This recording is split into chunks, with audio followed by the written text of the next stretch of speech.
ప్రస్తుతం మనతో పాటు కార్పొరేటర్ దేదీప్యారావు ఉన్నారు, మాట్లాడించే ప్రయత్నం చేద్దాం. ఎట్లా చూస్తారు? నోటీసులు ఇచ్చారు కదా, మొత్తానికి కేసీఆర్ని కూడా బయటికి పిలిపించే ప్రయత్నం చేశారు, కేసీఆర్ని బయటికి తీసుకొచ్చే ప్రయత్నం.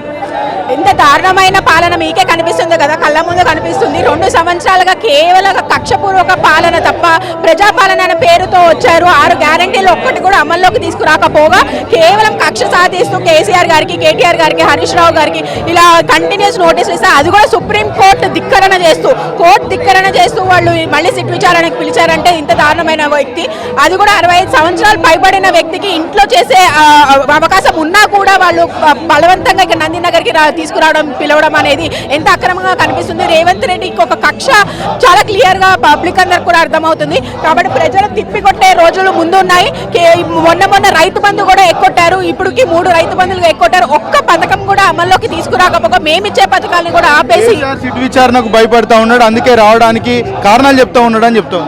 మేమేం చెప్తాం, కేసీఆర్ గారిని సిట్ విచారణకు పిలవండి, ఏసీబీ విచారణకు పిలవండి, సిబిఐ విచారణకు పిలవండి. కేవలం ఏదో కోతి ముందు కుప్పిగంతులు వేసినట్టే ఉంటుంది తప్ప దానికి మించి ఏమి ఉండదు. ఎందుకంటే కేసీఆర్ గారిని విచారణ చేయడం అంటే ఎంత ఇంటెలెక్చువల్ వ్యక్తులు అయి ఉండాలి అనేది వాళ్ళు ఒకసారి గుర్తు తెచ్చుకోవాలి. అందులో ఏమీ లేదు అని చెప్పి సుప్రీంకోర్టే కొట్టిపడేసింది. కేసు కొట్టిపడేమని చెప్పినాక కూడా పదే విచారణకు పిలిచి అందులో ఏముంది? నేనేమన్నా ఇన్నిసార్లు సిట్ విచారణకు పిలిపించారు, ఇన్నిసార్లు ఏసీబీ ఎంక్వైరీ అని చెప్పి వేరే కేసుల్లో వేరే స్కాములు జరిగినాయి అని చెప్పి పిలిపించారు. ఒక్కటైనా నిరూపించగలిగారా? ఒక్కటైనా కనీసం ట్రాన్స్పరెన్సీ పబ్లిక్ చూపించాలి. గోడలకు నోటీసులు అంటించడం ఎట్లా చూస్తారు ఒక బీఆర్ఎస్ నేతగా? చెప్తున్నాం కదా, కేసీఆర్ గారి ఇంటి గోడలకి అంటించారంటే రాష్ట్రం అంతా అంటించినట్టే. రాష్ట్ర వ్యాప్తంగా ప్రజలు అందరూ కూడా దీనికి జవాబు చెప్పబోతున్నారు. రానున్న దాంట్లో కాంగ్రెస్ ని డెఫినెట్ గా తిప్పికొట్టి మరో 10 సంవత్సరాలు 15 సంవత్సరాలు కాంగ్రెస్ కనిపించకుండా ఎక్కడ కూడా కనిపించకుండా చేసే ప్రయత్నంలో పబ్లిక్ అందరికి కూడా ఎందుకంటే అర్థమవుతుంది. ఎందుకంటే ప్రజలకు చేయాల్సిన పనులు చేయకపోగా కేవలం ఎంతసేపు కక్ష సాధించడంలోనే వాళ్ళు చూస్తూ ఉన్నారు. కాబట్టి గోడలకి నోటీసులు అంటించినా లేకపోతే చేతికిచ్చినా ఏమిచ్చినా ఏమీ కాదు. 1% కేసీఆర్ గారికి కానీ కేటీఆర్ గారికి కానీ ఏమీ కాదు అని చెప్పి మేము ఈ సందర్భంగా చెప్పండి. ఎట్లా ఫీల్ అవుతా ఉన్నారు కేసీఆర్ కు నోటీసులు ఇవ్వడం పట్ల?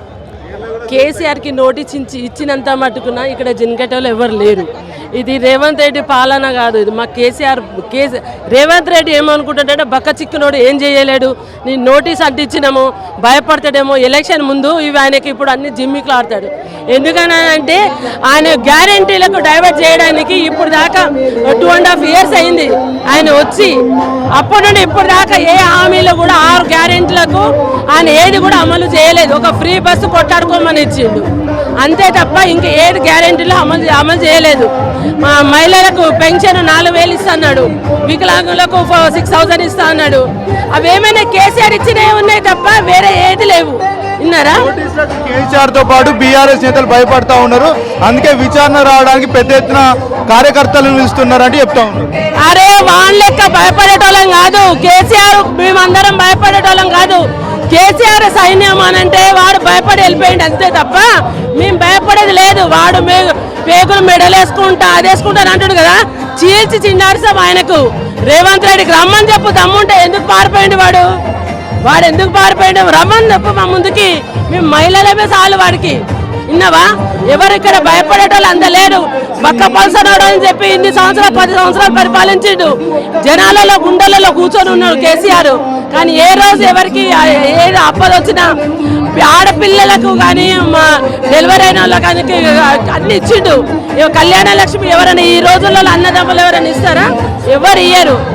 కేసీఆర్ గారు అంటే అందరు గుండెలలో ఉన్నారు. దేవుడు నువ్వు మళ్ళీ రావాలని, మా సారే రావాలని కోరుకుంటున్నాడు. కేసీఆర్ పని అయిపోయింది, కేసీఆర్ గా రాజకీయాల పనికిరాడంటూ కాంగ్రెస్ పార్టీ నేతలు చెప్తా ఉన్నారు. అరే కేసీఆర్ పని అయిపోలే, రేవంత్ రెడ్డి గారి పని అయిపోయింది, కేసీఆర్ పని అయిపోయింది అంతే. విన్నారా? కేసీఆర్ పని అయిపోయింది అనుకుంటారా? కేసీఆర్ పని కాలేదు, అది వాడి పని అయిపోయింది. మనకి ఇప్పుడు భయం పట్టుకుంది. అందరు జనాలు ఇప్పుడు ఏం చేస్తారో నన్ను అన్నట్టు గుండె గుప్పిట్లో పెట్టుకొని కూర్చొని ఉన్నాడు కేసీఆర్ కాదు, రేవంత్ రెడ్డి కూర్చున్నాడు. వాని పెళ్ళం విగ్రహం, తెలంగాణ తల్లి విగ్రహం తీసి వాని పెళ్ళం విగ్రహం పెట్టిండు. విన్నావా? ఇప్పుడు మేడారం జాతరలో మొన్న ఎంతగానో చేసిండు అతను. ఏం చేసిండు? ఏదైనా ఉన్నాయా? ఏం లేకుండా ఎవరికి జనాలకు వాళ్ళకు ఓన్లీ మనం సీతక్క షోక్లకే తిరగనికే ఉంది సీతక్క. కానీ పబ్లిక్ గురించి ఏమి ప్రాబ్లమ్స్, వాళ్ళ ప్రాబ్లమ్స్ ఏమున్నాయి అవన్నీ ఏది చూసుకోలేదు.